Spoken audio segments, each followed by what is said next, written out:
Hello, YouTube. It's me, John Avenger, once again, and welcome to my first review of March 2024.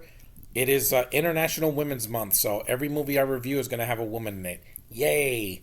We start off with a movie directed by a woman, Elizabeth Banks. She's not in the film. She directed it and written by Jimmy Warden. It's a 2023 American comedy horror film. It's loosely based on a true story. Yeah, loosely based because the movie is not it's not a documentary. It's a comedy. It's a dark horror comedy based on an American black bear that ingested several kilograms of a bag containing about 75 pounds of lost cocaine. Yes, that would have killed the bear instantly. But the film stars Kerry Russell. Yay, there's your woman. O'Shea Jackson Jr., Ice Cube's son. Christian Convery. Alden Ehrenreich. Brooklyn Prince, who's not in the film that much. She's in the beginning and then she disappears until the end. Isaiah Whitlock Jr., he's the black guy. Margot Martindale, she's the southern chick. Jesse Tyler Ferguson and Ray Liotta in one of his last roles. It's dedicated to Ray Liotta, who died in May of 2022. Rest in peace, sir. That was the year I got COVID. Cocaine Bear. I finally saw it and I had fun with it. It's a fun movie and it's only an hour and 29 minutes. Not 2 hours and 29 minutes, an hour and 29 minutes. Lord and Miller produced this movie, the same guys that did the Spider-Verse movies and the 21 Jump Street films and all that. And again, they do not drag a movie out. Spider-Verse, Across the Spider-Verse was not their fault. That was, the studio wanted it to be long, and it was 2 hours and 20 minutes. This is way shorter. This film came out February 24th, 2023. It got generally positive reviews because it knows what kind of a movie this is. This isn't a documentary about bears. It's a bear that eats cocaine and goes crazy and starts killing people. That's your premise. And has two little bear cubs because it's a female bear. This film grossed $90 million. That's more than what Madam Web has made it in its entirety on a budget of 30 to 35 million. See, you do not need $200 million to get a good freaking looking movie. This is the best movie that Elizabeth Banks has directed. It looks great. It has real locations. It's not just a bunch of CGI. Only the bears are CGI. Every other animal is real. The dog, the sheep at the end, etc. Also, the film is funny. There's scenes that made me laugh my ass off, like the scene where Margot Martindale shoots the guy by accident instead of the bear, and it's so dark. I'm like, oh my god, I did not see that coming. And there's a lot of stuff like that. It came out, it made about 64 million in the U.S. and it made more than Quantumania because again, it noticed it had a very good hold for a genre film. Yeah, a genre film that doesn't get used a lot. Killer creature features. The last one was the Meg 2 and critics hated it, yet it made money. It says, despite Cocaine Bear's half-baked plot and uneven acting, the titular fur fiend's scene-starting frenzy will give B-movie enthusiasts a contact high. Yeah, I like the film. It's a B-movie. This is not Oppenheimer. This is not Killers of the Flower Moon. It's not even Dune Part 1 or 2. It's a fun monster movie, but within the monster's a giant bear, CG bear killing people. And it's R-rated. It's a ton of gore, so don't let your kids watch this. Let them watch Paddington 1 or 2 because that's less violent. This is very gory, very violent. A lot of practical gore and effects, makeup effects, which I miss because nowadays everything is bad CG and it looks like a cartoon. It was nominated for an MTV Movie Award for Best Villain, the bear, and the bear is motion capture. A guy was doing the movements, and I like the film. I think it's very tongue in cheek.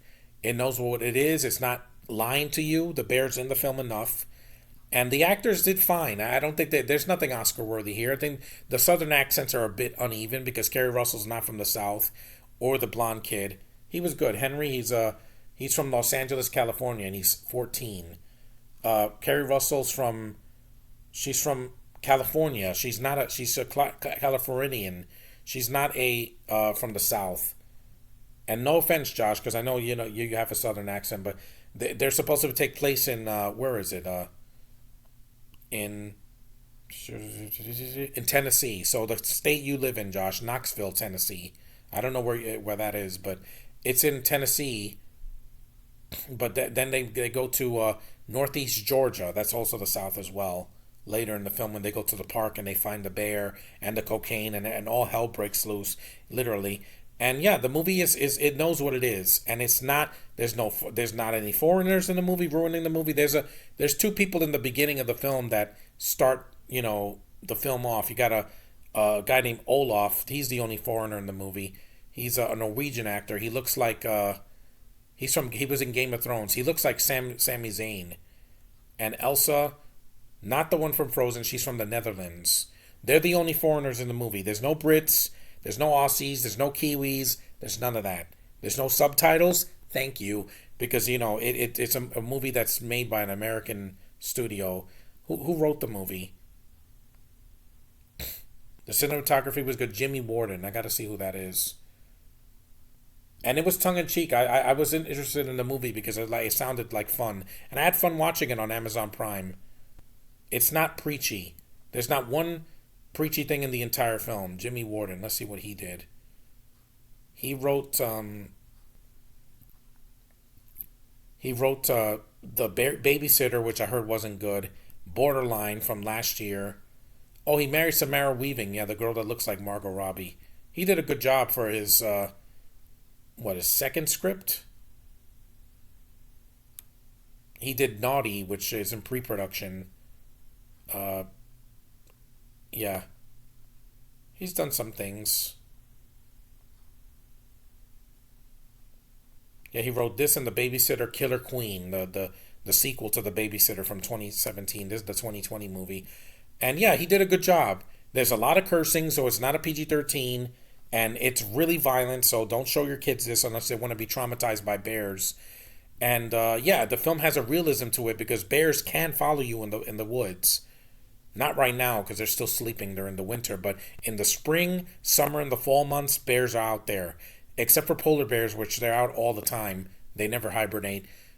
Black bears do hibernate, and it's best to go to the woods when there's no bears around, because when they are, they can kill you. That actually can happen, and it has some tension in it, but it's also very funny. And I thought it was fun for what it was. It entertained me enough without being 3 hours.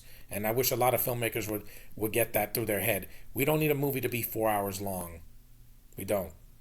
You can be short and sweet and to the point. And at an hour and 29 minutes, it goes by quick. The two Marvel stingers at the end are kind of weak. They're just, post-credit scenes to pad out the running time. But I didn't hate it. They were short. At least the scenes weren't, padded out. And everything about the movie made me smile because I hadn't seen a movie like this in a while since the Meg 2. And it's way more violent, so it doesn't hold back. And it gives you what you want, which is more than I could say for some other films I've seen this year and last year. But anyway, Cocaine Bear is a good one. Watch it on Amazon Prime if you miss it in the theater like I did. It's worth your time. I think it's very, very underrated and a lot of fun and something that's different from anything else I've seen in the winter, because most of these movies have been really long and I wish that they could be shorter. But anyway, thanks for watching. Acknowledge me, and I will see you guys in the next review.